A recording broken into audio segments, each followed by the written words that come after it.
Good morning.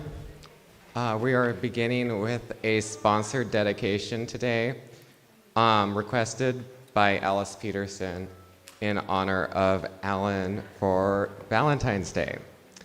I am going to read her dedication. As the years advance in a marriage, the meaning of love changes with us.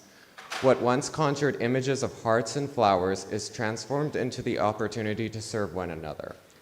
Today, I want to express my appreciation for my husband Alan's steadfast love in a changing world.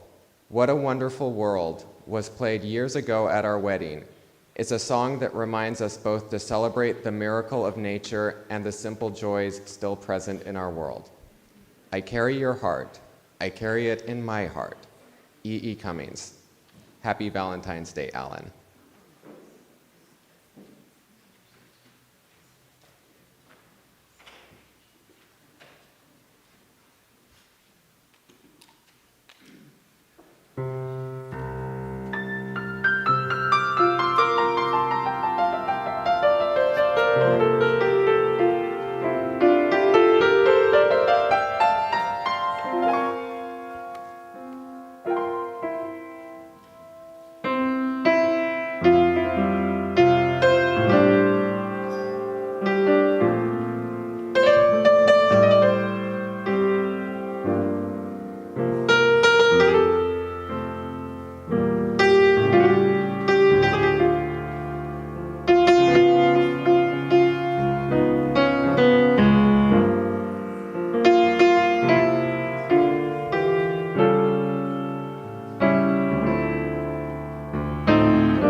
morning.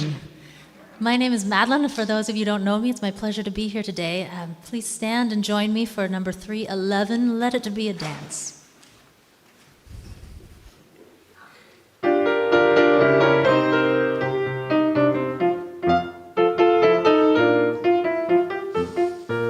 Let it be a dance we do.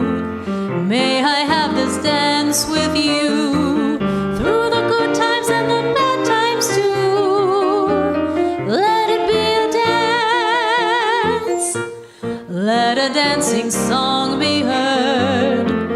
Play the music, say the words, and fill the sky with sailing birds. Let it be a dance. Let it be a dance. Let it be a dance. Learn to follow, learn to lead. Feel the rhythm, feel the need. To reap the harvest, plant the seed. Let it be a dance. Let it be a dance we do. May I have this dance with you through the good times and the bad times too. Let it be a dance. Everybody turn and spin. Let your body learn to bend. And like a willow with the wind, let it be a dance. Let it be a dance. Let it be a dance. A child is born, the old must die. A time for joy, a time to cry. Take it as it passes by. Let it be a dance.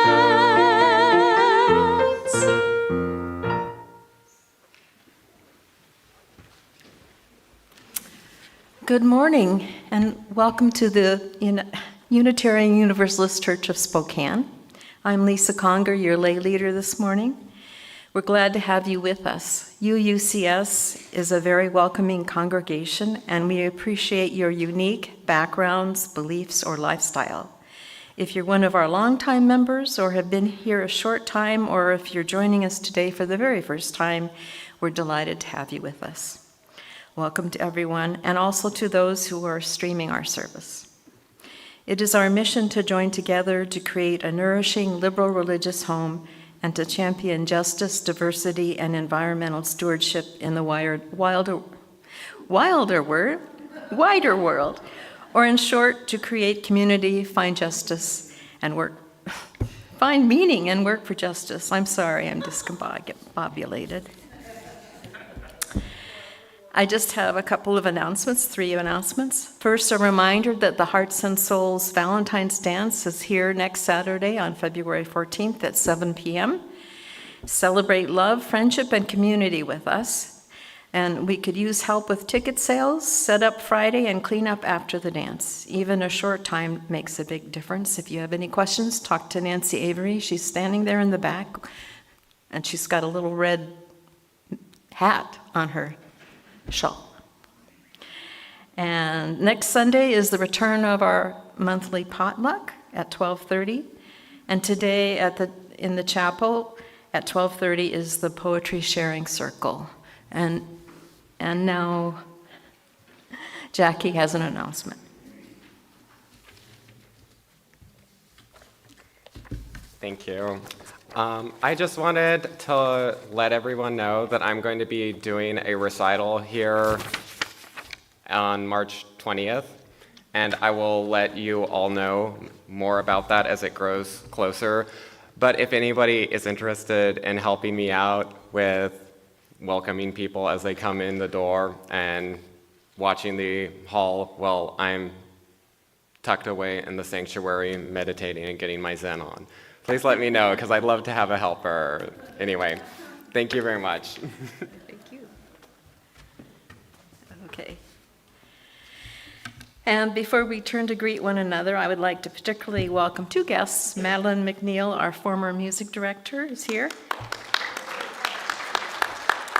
And our guest speaker, a member of our church community, Jacob Johns. I will be introducing him a little bit further, closer to his presentation. So, So please take a few moments now to greet one another. Be sure to say hello to someone you don't know.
Just a reminder, there'll be an opportunity to visit with one another following the service during our coffee hour in the Friendship Hall. We now turn from our informal greeting of one another to formally begin our service by lighting our chalice, the symbol of Unitarian Universalism, the symbol of our unity and solidarity, of our openness and inclusion, of our community and individual uniqueness. May this small flame be our offering of warmth to those who are cold and alone, and a light to those in darkness. May it be a flame that ignites justice in our world, and a beacon of hope to those in need. And may it reflect at least a spark of truth wherever truth has been lost, and cast a healthy shadow of doubt where it has been found. Our opening reflection this morning is a poem by Joy Harjo. She is a member of the Muskogee Creek Nation, and she draws on her First Nation storytelling and history, as well as feminist and social justice poetic traditions, and she frequently incorporates indigenous myths, symbols, and values into her writing. And her poem is called Praise the Rain. Praise the rain, the seagull dive, the curl of plant, the raven talk. Praise the hurt, the house slack, the stand of trees, the dignity. Praise the dark, the moon cradle, the sky fall, the bear sleep. Praise the mist, the warrior name, the earth eclipse, the fired leap. Praise the backwards, upward sky, the baby cry, the spirit food. Praise canoe, the fish rush, the hole for frog, the upside down. Praise the day, the cloud cup, the mind flat, forget it all. Praise crazy, praise sad, praise the path on which we're led. Praise the roads on earth and water, praise the eater and the eaten. Praise beginnings, praise the end, praise the song and praise the singer. Praise the rain, it brings more rain. Praise the rain, it brings more rain.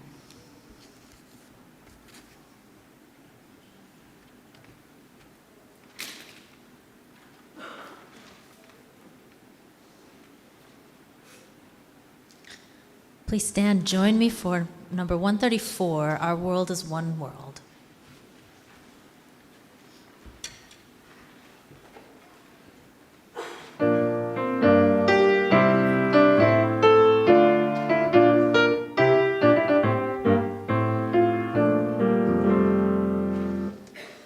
Our world is one world, what touches one affects us all. The seas that wash us round about, the clouds that cover us, the rains that fall. Our world is one world, the thoughts we think affect us all, the way we build our attitudes with love or hate we make, a bridge or wall.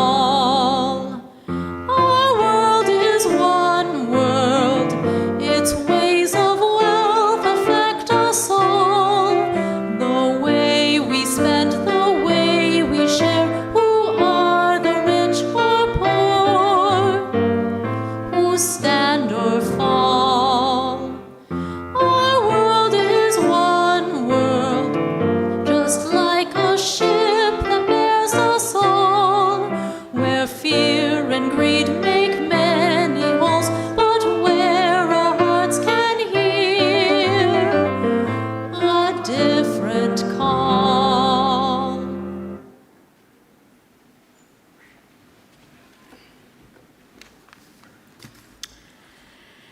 Each time we gather as a congregation, there are always those who are with us in our hearts and minds and who we want to wrap in our love and care. We kindle light this morning for those suffering from the wars anywhere in the world, particularly in Ukraine, the Middle East, Palestine, Gaza, for those suffering in Somalia, and for those here in the United States confronting the violence and aggression of ICE agents, both immigrants and others, and for our beloved earth, our home. Let us share a moment in silence, embracing others who are here in our hearts this morning. You are welcome to say their names aloud as you are willing. People of Minneapolis.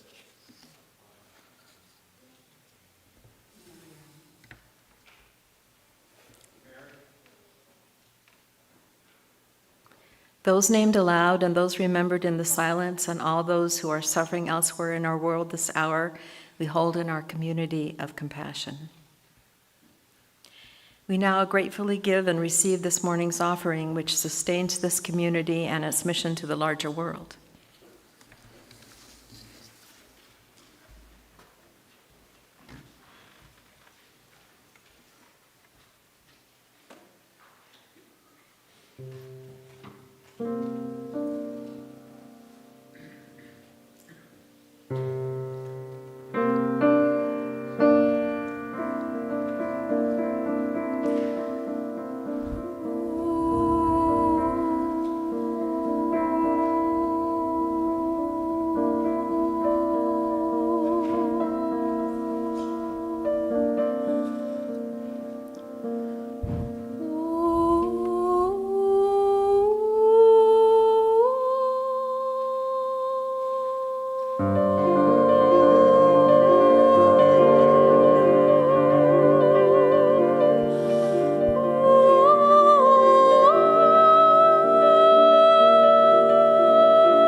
For our Time for All Ages, I'd love to invite any children to come up to the front row. And I'd like to invite all of you to stand up if you're willing and able.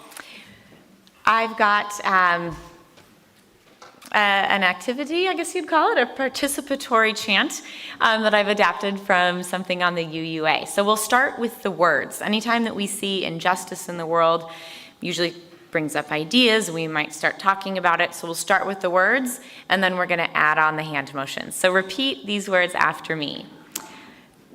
We reach down for grassroots power. We reach down for grassroots power. Reach up for inspiration. Reach up for inspiration. Stomp out injustice. Stomp out injustice.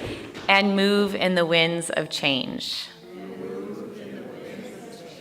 And you got those hand motions so well. So I'm going to step away from the microphone and we'll say all 4 parts of those together with the hand motions. Ready?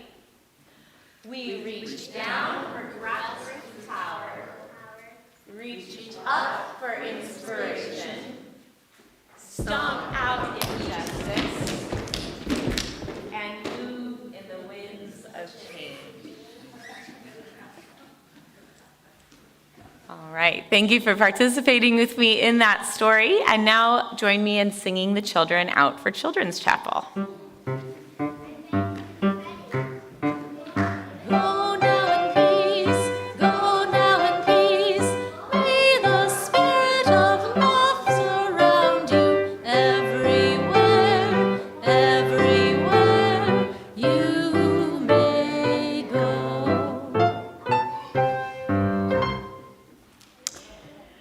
Let us shift our attention now to a time of meditation. I invite you to find a relaxed, receptive posture, to close your eyes if you wish, and to take a few deeper breaths as I lead us into the silence with this poem of mine entitled, A Loving Hold. The fresh snow coats all surfaces, transforming sharp angles into a softened, impressionistic view. The blank field becomes a canvas for bird and small animal footprints. Shrews and other small beings forage under the white blanket, searching for seeds and fallen berries. Tall, golden grasses peek above the snow blanket, their feathery plumes dancing a bit in the breeze. The late afternoon sunlight touches all with an ambered glow. It can be a lonely time, yet all this beauty embraces me in a loving hold that includes me in the great belonging.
mystery. Oh, the dreaming of dreams. Oh, the brother my own, my sister my own. Oh, the tenderness. Oh, the longing for love. Oh, the beautiful way, the sweet coming home.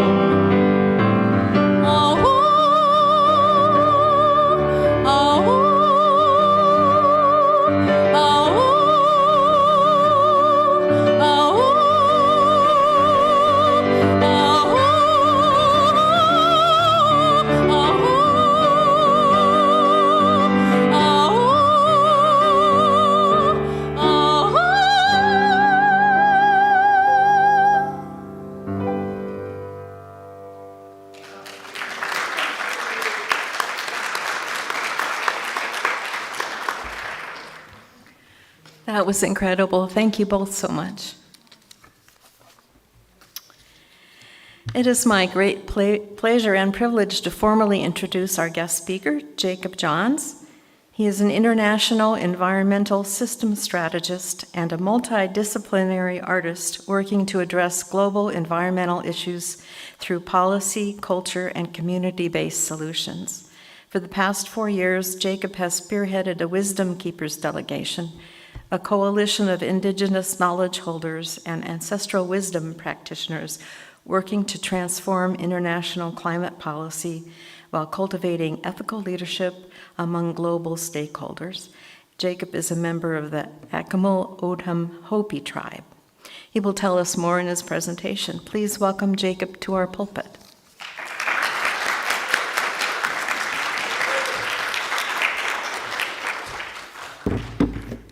So I wanted to just start off again by acknowledging Madeline being back and how wonderful it is to hear her behind the microphone. It just always soothes my nerves. So thank you so much for being here with us again. And also Jackie and his amazing talent. It's just a wonderful thing. I took some notes. I wanted to make sure that I was hitting key things today as we started to talk.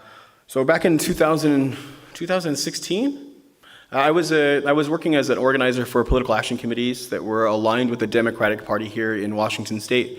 And we were doing really well in our campaigns. It wasn't the first campaign I'd worked on. We were doing really well in Eastern Washington, and we had a week off. And people were going to go to Maui. You know, they're going to go to Tahoe. They were doing all this stuff because we had a week, a paid vacation, basically. And I went to North Dakota. And at the time, it was things that were happening at Standing Rock. The Dakota Access Pipeline was trying to be installed underneath the Missouri River, and it was going to poison the water. And the tribal chairman had called for people to come out and stand with them on the line, and I came and went. And it was Memorial Day weekend when I went to Standing Rock first time. And I'm from Arizona originally. I'm Akimal and Hopi, and we're from Arizona.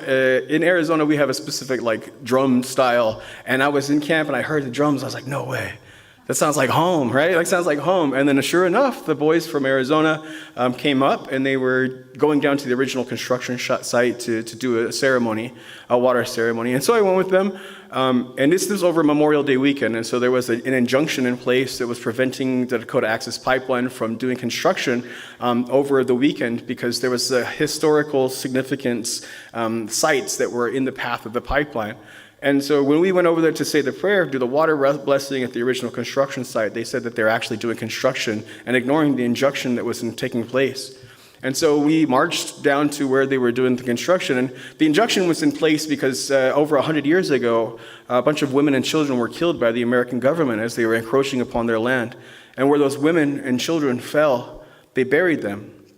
And those graves were in the path of the pipeline. And as we were down there praying for the water, we witnessed those graves being destroyed in front of us. And 27 graves were destroyed before we were able to stop them that day. And it became violent. They had attack dogs that they had brought with them, and they let loose on the crowd, and they were pepper spraying us, and they were, doing all these horrible things to us. It was the first time that any violence had happened against the land defenders and water protectors there in Dakota Access Pipeline. It just so happens that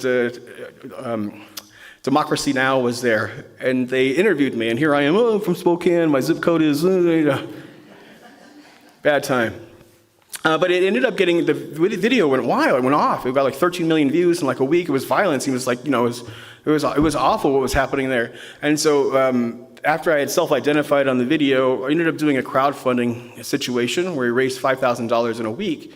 And then we took the $5,000, bought a bunch of supplies, and drove them back to North Dakota to distribute to the front line to solidify the movement and the resistance that was taking place there on the ground.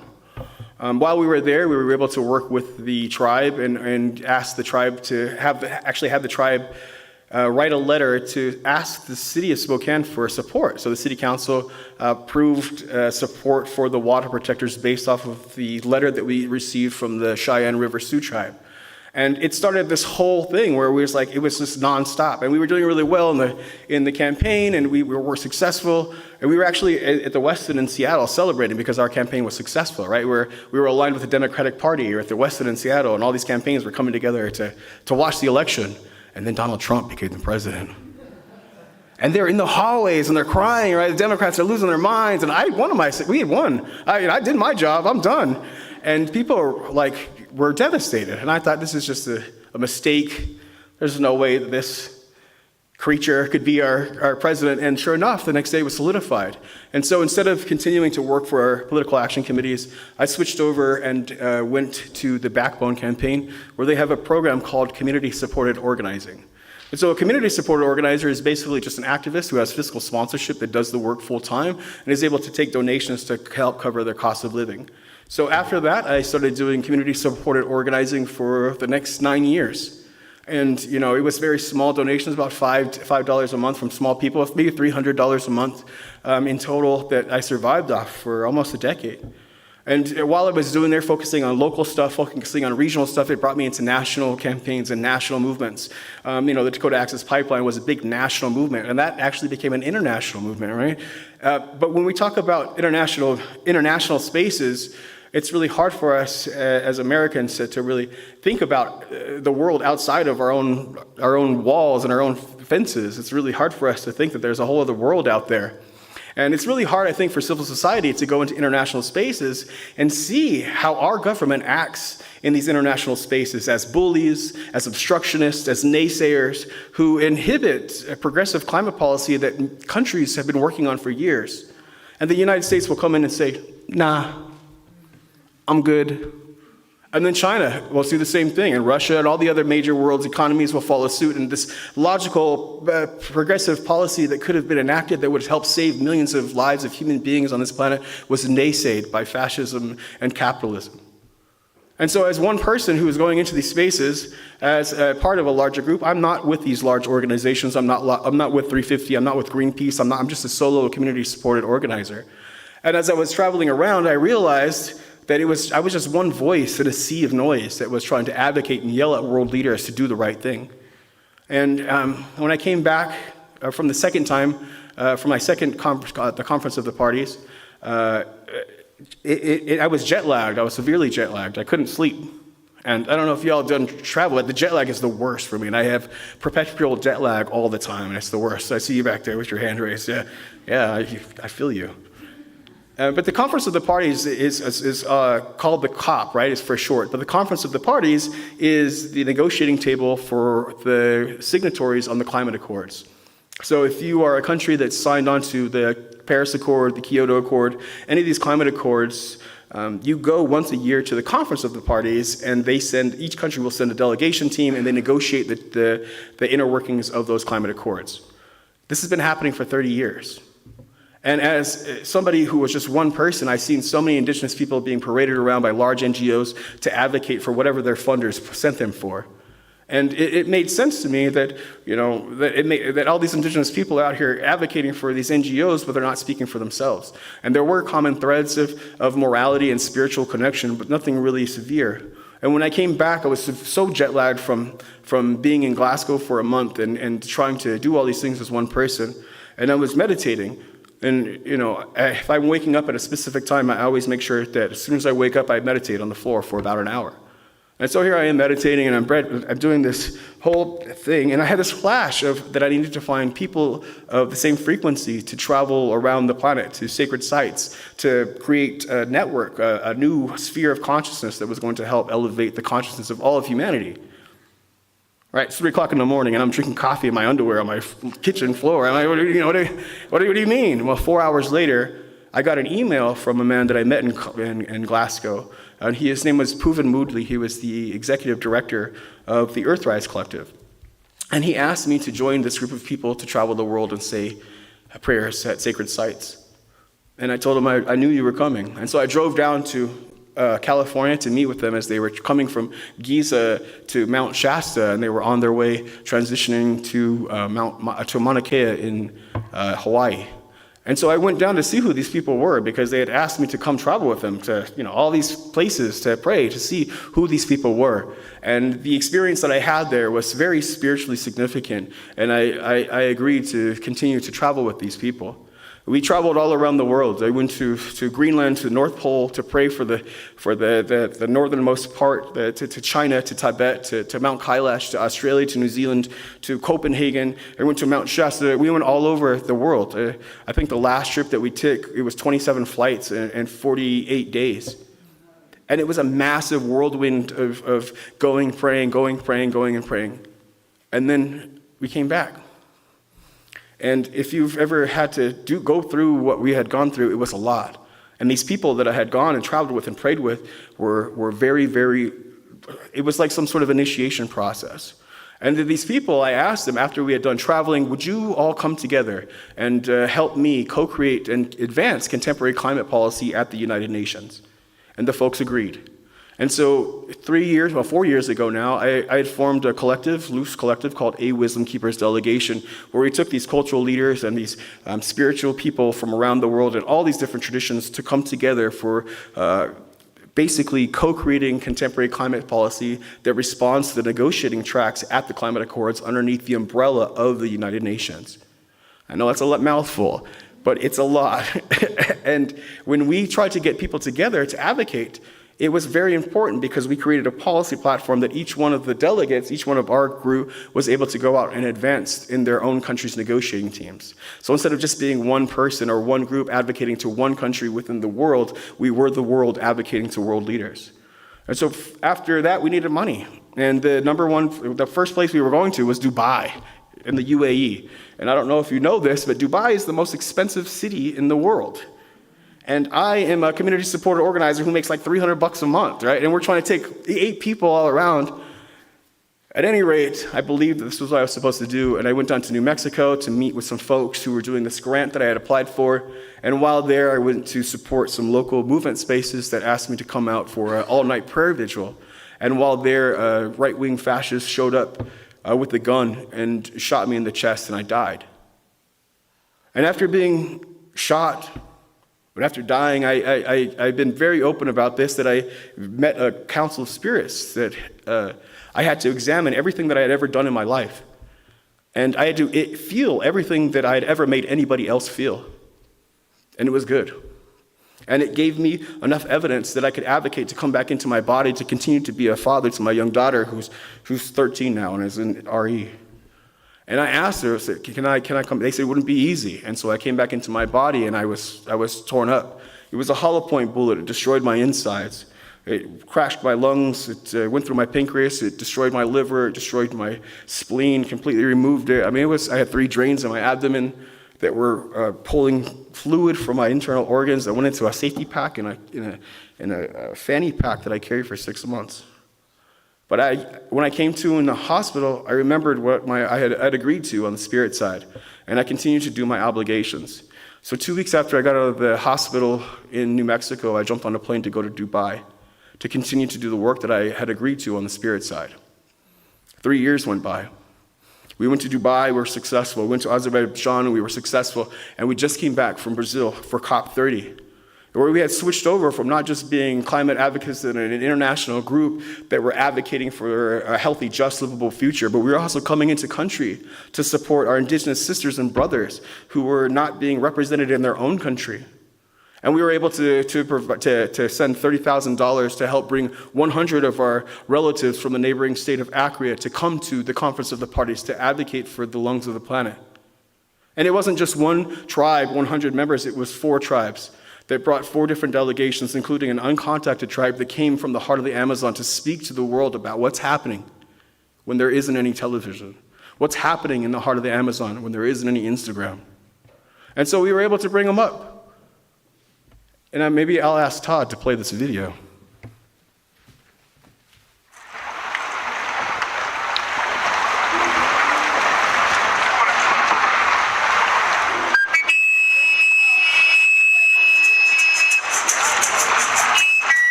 Keepers delegation.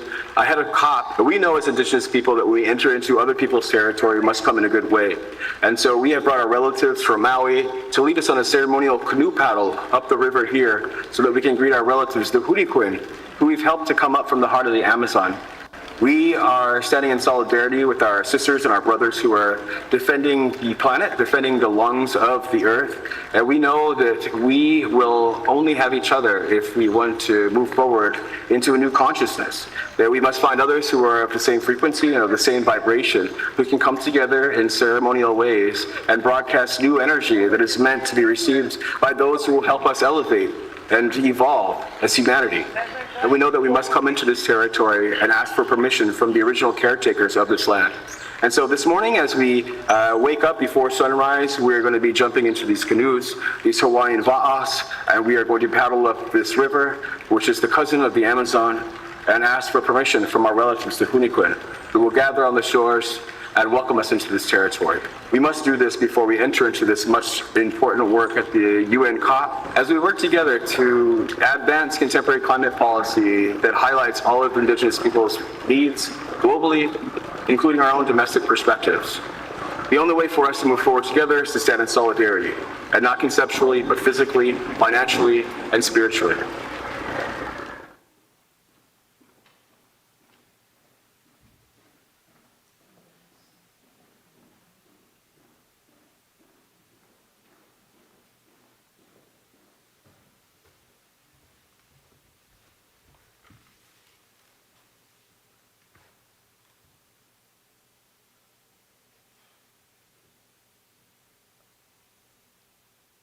Falando essas palavras para vocês, porque meu avô e minha avó morreu com 130 anos, outro morreu com 190 anos, nunca tiveram oportunidade de estar falando isso para o mundo. Então hoje eu me sinto honrado e por isso que eu vou deixar essa música aqui para o mundo, que se sinta que lutamos juntos por esse espírito que vivemos.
Essa música se chama O Fruto da Semente Está Nascendo. E por isso estamos aqui. House, house, house, house.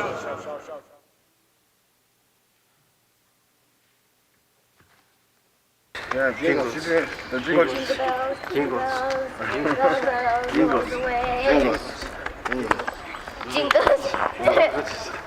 Jingles all the way. I think I was like, I wanted to leave that part in there because that was my daughter, and also my kids were there, right? But that's also just like, it brings a realistic human perspective, you know, that we had to spend a month over there in Brazil. Like a month, and I know it sounds cool, oh, a month in Brazil. It's like, I was working the whole time. What are you talking about? I don't get paid. What are you talking about, you know? So it's a whole thing. And putting in a little bit of human in there really brings it to a realistic thing. You know, when you see stuff like this, it's really easy to get caught up and think of it as separate from reality, when this is not true. You know, that this idea of a multilateral system that was created by the United States is now turning in on itself to we all understand the fate of what's taking place right now, and that it's important for us to realize that just because somebody says that they are in power doesn't necessarily mean that they are. And that human beings, that we should remind ourselves that just because somebody says they are in charge doesn't mean necessarily that they speak for you. Just as you know, originally when the United States had taken themselves out of the UNFCCC during Trump's first administration, what a joke that was and how embarrassing it was. And, you know, when we have these leaders who are supposed to be representing us, and especially in international spaces, it's embarrassing because of how often they act as obstructionists in these international spaces. And so it's important, especially when we go into these international spaces, and find other people to remind ourselves that we're not alone. I think one of the most invigorating things about going into these international spaces and speaking truth to power is to remind ourselves that we are not alone. That we're not siloed in our own fascist states, that we have community in our siblings that are found in other countries. And that those siblings are fighting for the same healthy, just, livable future that we are. And that we're not alone. And oppressive systems will always try to convince us through false realities that they have won and that we have lost. And I'm here to tell you that just because the science tells us that we are at the end and that ecosystems are collapsing, I'm here to tell you that somebody who has already died and came back, that we have a chance. And we have more than a chance, that is our only option. We cannot stand by and feel that we are completely isolated and that we have lost and all of our morals are out the window. That's a false narrative that is being created by billionaires who are bent on destroying the planet. And I'm here to tell you that we will survive. We will come back, we will thrive, and more importantly, we will succeed into envisioning and manifesting this future that is healthy and just and livable. What is possible now?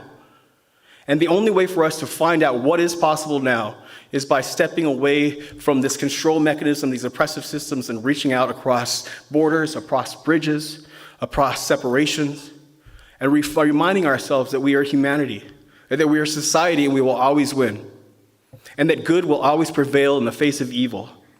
And in no system that is built by pedophiles will ever succeed, the moral responsibility that we have for each other and for future generations. And so I want you all to remember this, that even as the world is saying it's falling apart, that we are finding ourselves in other people, that we are finding our voices in other languages, and that our frequency is raising from the entire planet. And that there are people who are working to safeguard humanity, even as ecosystems collapse and fail. And a Wisdom Keepers delegation is working desperately to make sure that we're able to create safeguards for humanity by creating templates for adaptation and mitigation for communities to adapt and still incorporate all of these international demands in their own backyard. This idea of us creating solidarity lines across shared knowledge for civilizations that have lasted thousands of years, and being able to bring those truths to our head to be utilized for the current good of all is what we are here to do. So even as multinational and multilateral systems fall apart, I'm here to remind you that you are not alone, and that screens lie, and that billionaires will always try to control and manipulate. But we have each other. And there is always a way out. There is always light in the dark, and there is always happiness, even when we're crying. So I'm here to tell you that there is hope, and that the new day will come. On our throats by people who control screens. And just as this video is showing you what we can do internationally, I want you to put down your screens and remind yourself that you're not alone by going out and stepping outside of your own circles and your own echo chambers, and remind yourself that America is not a trash hole, and that we are, as American citizens, are not doomed to destroy each other but we will thrive. We will grow and we will evolve. And this is that evolution process. I was a teenager once, so I don't know if y'all remember that, but whew, this is our evolutionary process. This is happening, and it's painful, and it's awful, but we need to remind ourselves and reiterate the frequency that is necessary for us to evolve, and more importantly, to grow. So I wanted to maybe talk a little bit about something locally, before I forget. We are working on a sculpture. I don't know if you all remember, but there was a street that was named after here, that was named after a genocidal maniac. I don't know if you all remember that, but we as a community here at the church, along with a lot of other community members, worked very hard to have the street name changed. We had convinced the city years ago to give us those signs that were of this man, and we have had them in storage for the past 5 years. I've been for 5 years selling t-shirts to raise money to pay for the sculptures, to create this giant sculpture out of these horrendous street sign names, and we're going to be placing that sculpture here at the church as a reminder to our community of what happens when we come together and right the wrongs of our past. That we can take our horrible past that we all share together and create something new, and create something beautiful, and create something large. And so that's happening here. Ricky wasn't able to be here, but I'm going to be in the back talking about the sculpture, and also I have some swag bags and some other stuff. If you guys want to make a donation to a Wisdom Keepers delegation, you're more than welcome to. I'll be in the back there in just a little bit. And I'd like to maybe, if I can, just lean a little bit into doing another guided meditation. So if I can get you all to just relax in your spaces, get comfortable wherever you're at. I'm going to grab a cup of water and drink it. And close your eyes. This is a process called Hyota. On Hyota, we sit and we imagine that we're on the sun, or we're on the earth, facing the sun.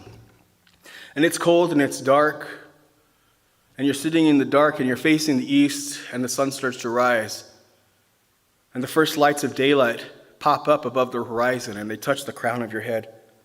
And as the sun rises, you take an inhale and you pull the light from the sky down into your body, filling up your head.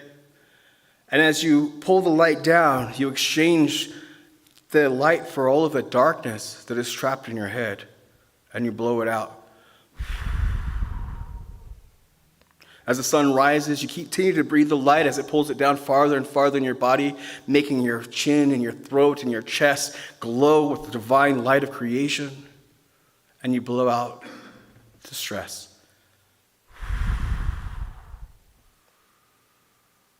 All of the light, as the sun is rising higher in the sky, it's filling your body, and you're pulling it down just by breathing. Each breath pulls that light farther and farther down into your abdomen, down into your hips, pulling out all of the darkness and the negative that is trapped in exchange, and you blow it out. Continue to pull the light and breathe it into your body as it goes down past your hips, down into your thighs, into your knees, into your calves, pulling out the darkness and the stress and the worry that has been trapped inside of your physical body for so long, and blow it out.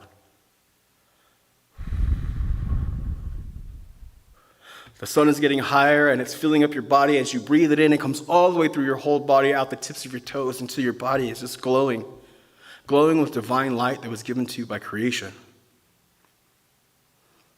And the light becomes brighter and brighter until your body dissolves and you are left with just one sphere of consciousness. Imagine that your body is just one sphere of consciousness, a glowing ball of light emanating divine creation light. And at the top of your head, where the top of the head used to be, becomes the North Pole. And where the base of your spine used to be, becomes the South Pole. And your heart is the center of the earth. And as you breathe light, imagine light coming down from the crown of your head, the North Pole coming down to the equatorial regions as one sphere of consciousness, furthering it down and further into the southern hemisphere, and finally the South Pole. So you're breathing in the new day, and the entire earth is being charged with the divine light of consciousness. And where your heart is connected to the center of planet, Remind yourself that the heat and the warmth that you're absorbing from outside sources is actually contained inside of you. And that the warmth in the core of your being is connected to the center of the heart, or the center of the earth. And as you open your heart, you expand the energy and feel it broadcasting from the core of your being, radiating from the core of the planet, simultaneously radiating from your heart. Feel your heart emanating, feel the planet emanating.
Thank you.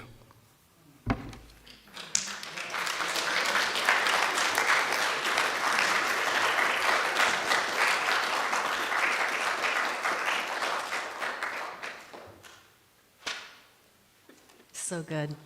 Thank you so much. So invigorating. Makes me want to sing opera. It's so good.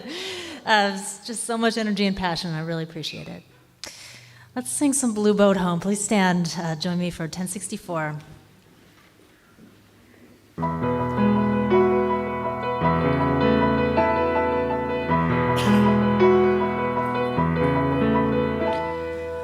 Though below me I feel no motion, standing on these mountains and plains, far away from the rolling ocean, still my dry land heart can say, I've been sailing all my life now, never harbor or port have I known. The wide universe is the ocean I travel, and the earth is my blue boat home.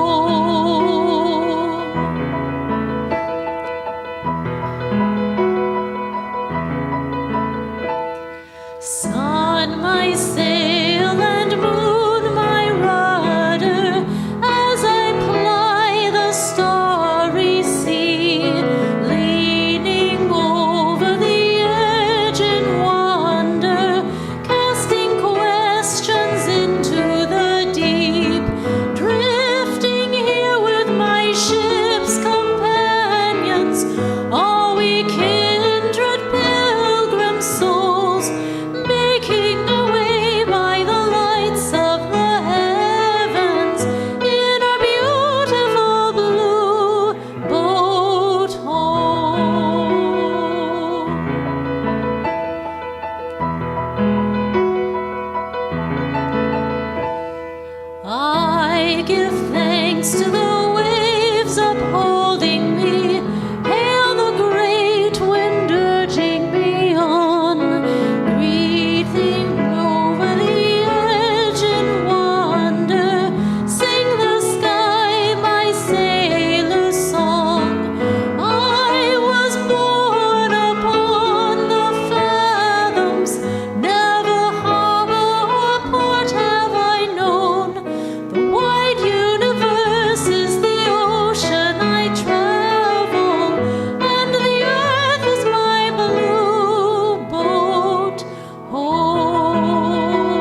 Our benediction is from two sources. The first is adapted from Alama Luz Villanueva.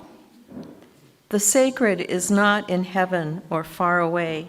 It is all around us, and small human rituals can connect us to its presence. This week, may we be aware of this act and act accordingly. And from Amanda Gorman's poem, The Hill We Climb. When day comes, we stepped out of the shade of flame and unafraid. The new dawn blooms as we free it, for there is always light, if only we're brave enough to see it, if we're only brave enough to be it.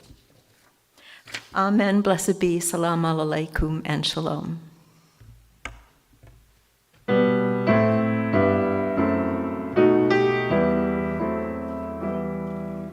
Shalom Chavarim, Shalom Chavarim, Shalom, Shalom, Shalom Chavarim, Shalom Chavarim, Shalom.